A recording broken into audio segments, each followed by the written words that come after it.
Hello, bachcho. Let's see the questions. Questions is a particle is moved along the part A, B, B, C, C, D, D, E, E, F, F, A, as shown in the figure. In the presence of force alpha y hat I plus 2 alpha x hat Newton square x and y are in meters. Alpha minus 1 Newton per meter inverse. The work done on the particle by this force F vector will be that as joules. So इस question में हमें simply दे रखा है कि एक particle है वो along this path move करता है जो कि हमें डायग्राम के द्वारा बताया गया है और साथ साथ हमें फोर्स F वेक्टर यहाँ पर दे रखा है यहाँ पर अल्फा का मान -1 की इक्वल है। सो हमें work done on the particle से निकालना है।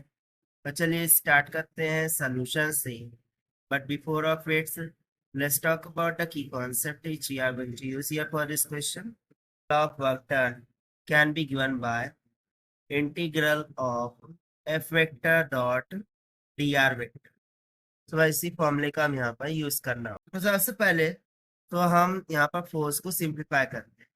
सो we will write for A B, जो ए बी यहाँ पर ए टू बी पाथ यानी कि ये अपर वाला।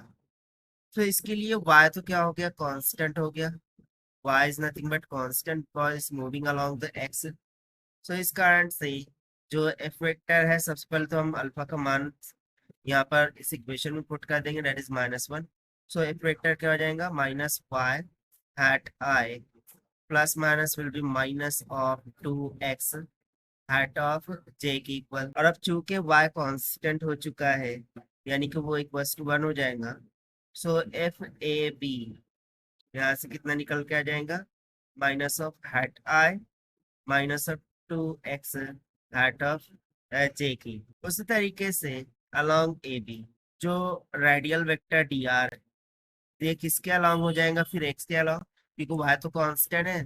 तो यहाँ पर सिंपली किसका अलोंग आ जाएगा, एक्स के अलोंग आ जाएगा और उसके लिए डायरेक्शनल वेक्टर हो जाएगा हैट आई, क्योंकि along the X directional vector होता है हैट आई और along the Y directional vector होता है हैट। और यदि डाउनवर्ड डायरेक्शन में होगा तो निगेटिव ऑफ जे, और राइटवर्ड यानी कि लेफ्टवर्ड डायरेक्शन में होगा तो माइनस ऑफ हैट आई हो जाएगा। सो इन कंसेप्ट को ध्यान में रख। चलिए अब हम वर्क डन निकाल लेते हैं for A B path. So W A B this will be equal to integral of, ये कहाँ से कहाँ तक वैरी कर रहा है, तो 0 to 1 से तक वैरी कर रहा है। साथ साथ फोर्स क्या बन जाएंगी, एफ ए बी का वेक्टर इंटू में D are vector. So this will be equals to integral of 0 to 1। ना देखिए ना, यदि मैं यहाँ पर देखूँ लेकिन आई डॉट आई तो माइनस का 1 हो जाएगा। सो यहाँ पर सिंपली हम बोल सकते हैं कि इंटीग्रल ऑफ 0 to 1, और इसकी जगह पर सिंपली हो जाएगा माइनस का dx, and that will be comes out equals to after taking the integral, ये क्या आ जाएगा, minus of x, the limit will vary from 0 to 1। So after substituting the limit you will get the answer as minus of 1 joule.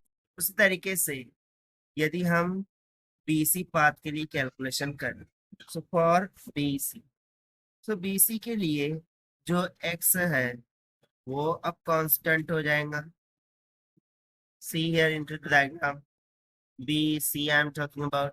तो देखिए BC यानी कि ये वाला पाथ, तो इसके लिए x कांस्टेंट हो गया। और ये देखिए सिर्फ हाफ पाथ कवर कर रहा है यानी कि 1 to 0.5, यानी कि ये जो डिस्टेंस है वो कितना हो गया, 0.5 की। सो सिंपली हम एफ बी सी लिख सकते हैं। So that will be equals to minus of y hat i minus of 2 hat j के equal.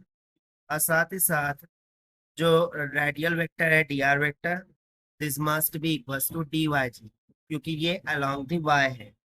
So by using the formula of work done by B C, this will be equals to y will vary from 1 to 0.5। So simply देखिए dot J वही term यहाँ पर आएंगी, बाकी J dot I वो तो 0 हो जाएगा।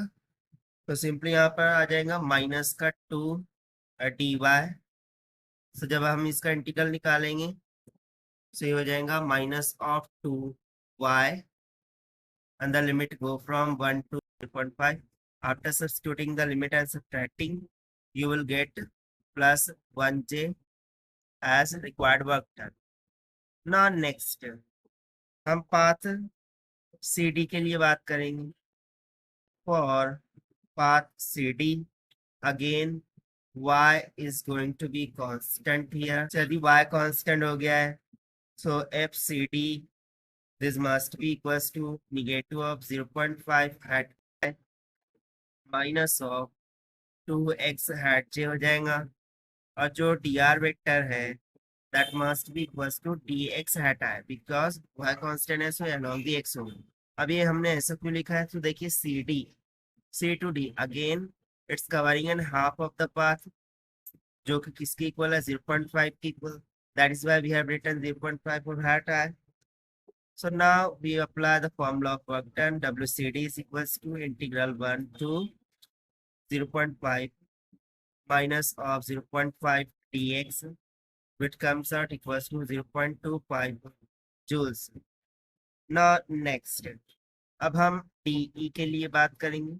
So for path DE, so DE के लिए again x is going to be constant here. यदि x कांस्टेंट हो गया, तो जो dr वेक्टर है वो हमारा along y हो जाएगा, that is dy of hat j. ठीक है, सो इसके अकॉर्डिंग दी WTE, सो उसके लिए फोर्स क्या होंगी, FDE this will be equals to minus of y hat I minus of hat j. तो DE के लिए देखिए हमने ऐसा क्यों लिखा है, क्योंकि D to E देखिए ये सिर्फ हाफ पाथ कवर कर रहा है, वो भी वर्टिकली डाउनवर्ड डायरेक्शन. कहाँ डाउनवर्ड डायरेक्शन में, इसीलिए निगेटिव लिया है. तो चलिए अब वर्क डन का फॉर्मूला लगाते हैं, that is integral of y varying from 0.5 to 0. और देखिए मल्टीप्लीकेशन j डॉट j वाला होगा, सो वो कितना हो जाएगा, नेगेटिव ऑफ 1 dy की equal. So this will comes out equals to positive of 0.5 joules. And now finally, EF, so for path EF, so E to F के लिए देखना है, E to F यानी कि ये वाला पाथ. देखिए ये इसके लिए अगेन y कांस्टेंट हो जाएगा, so सिंपली हम बोल देंगे कि y is nothing but 0, so that is why force vector will be equals to directly minus of 2 height j हो जाएगा, क्योंकि y to 0 हो गया, so वाला टर्म निगलेक्ट हो गया.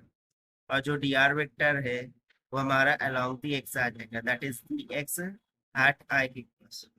ना देखिए आई डॉट जे ये तो 0 हो गया, दैट मीन्स टू से इसके लिए वर्क डन यदि हम कैलकुलेट भी करें तो वर्क डन कैसा आएगा, 0 के इक्वल, क्योंकि फोर्स इनटू डिस्प्लेसमेंट 0 हो गया है. ना नेक्स्ट हम एफ ए के लिए कैलकुलेट करते हैं. सो फॉर एफ ए जो एक्स है that is going to be 0. See where is F A, तो देखिए एफ टू ए यानी कि अलोंग दिस एक्सिस बोल रहा है, सो एक्स इज इक्वल टू 0 हो गया. अब यदि एक्स 0 हो गया तो इस कारण से एफ एफ ए जो फोर्स है वो किसके अलोंग हो जाएंगी, एक्स के along, and that must be equal to minus of y at i, because x come तो 0 है, while a dr vector will be along the y, that is dy at j. So again if you see that I dot j आ रहा है तो ये तो 0 हो गया, यानी कि w of f a ये भी क्या हो जाएगा, 0. But as per the question हमें तो टोटल वर्क डन फाइंड करना था. सो total work done w this must be equals to जो फर्स्ट के द्वारा किया गया वर्क डन -1 प्लस सेकंड के द्वारा +1, थर्ड में 0.25, फोर्थ में हमें कितना मिला था 0.5, फिफ्थ में 0 और सिक्स्थ में 0. यहाँ पर हमने देखिए यहाँ कैलकुलेशन दिखा रखा है. तो बस सभी को हम ऐड कर देंगे. सो -1 से +1 कट जाएगा, 0.25 प्लस 0.5 कितना हो गया, 0.75 जूल. और देखिए यही हो जाएगा required work done which we were asked to find out, and we have found this by using the formula of work done. So this is the required solution. I hope you understand it well. Best of luck. Thank you.